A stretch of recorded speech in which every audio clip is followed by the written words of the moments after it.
বিচার করে প্রমাণ করে দিতে হবে যে আগের যে ব্যবস্থা ছিল সেই ব্যবস্থা এখন নেই। রামিচার বাবা কালকে কেঁদেছে আর প্রত্যেকটা সাক্ষাৎকারে বলেছে যে আমি কার কাছে বিচার চাবো, আমি বিচার চাই না, কারণ এই বিচার হবে না।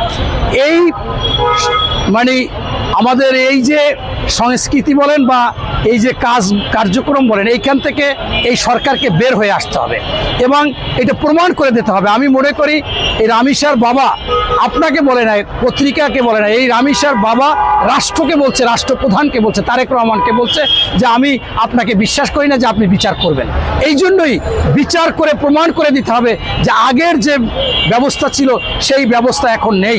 তবে আপনাকে আমি আরেকটা কথা বলি, আপনি মনে হয় সাংবাদিক, আপনার আগেও কিন্তু এরকম অনেক অপকর্ম হতো, কিন্তু ভয়তে ভুক্তভোগীও কিছু বলতো না, মামলায় যেত না এবং সরকার কোনো ব্যবস্থা নিত না। আমার কাছে মনে হচ্ছে যেহেতু দ্রুত সবগুলোর গ্রেপ্তার হচ্ছে, ডিআইজি বলেছিল মাধবদীতে যে 72 ঘন্টায় 23 ঘন্টায় হয়েছে, এইটা বলেছিল 48 ঘন্টায়, 7 ঘন্টার মধ্যে কালকে হয়েছে। আপনার বনস্মৃতি সেখানেও মোটামুটি 24 ঘন্টার মধ্যে হয়েছে। এই গ্রেপ্তার যেহেতু হচ্ছে, ইনশাল্লাহ বিচার হবে এবং আপনারা বেশি বেশি এইটাই তাকে মনে করিয়ে দেবেন।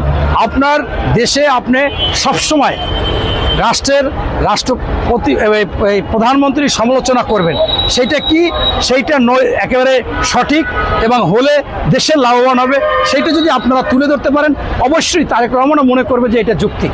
আমি মনে করি যে কোনো অন্যায়ের প্রতিবাদ একজন লোক যদি করে, যদি সেটা সত্য ন্যায়সঙ্গত হয়, সেটা তারেক রহমানকে ধরে নিতে হবে যে এইটা বাংলাদেশের 20 কোটি মানুষের কথা।